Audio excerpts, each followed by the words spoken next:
Azerbaycan'daki, Cana Kırgızistan'daki birinci sizdeki Radyo Manas FM'de Murat Çapar'da Capcangır Canın Sen.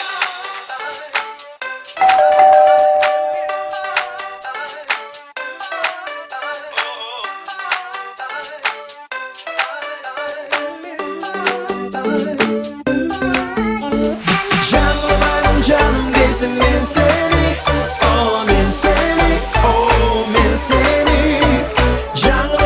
Canım desin ben seni, oh ben seni, oh ben seni.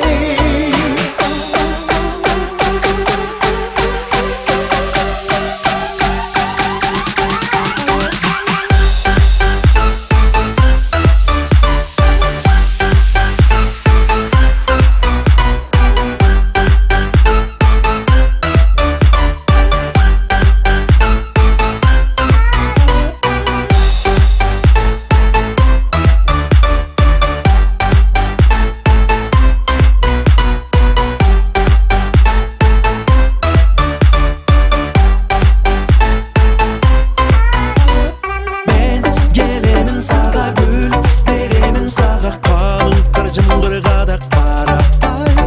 Sen canıma itmağa süydüm bir seni gana arabalıp mahkabbadım tara ay. Arnadım canım sağa bardığın Canara bütalam kaç yanırım Aydayınca canıp da süyümdü bu canım. Canım desin ben seni,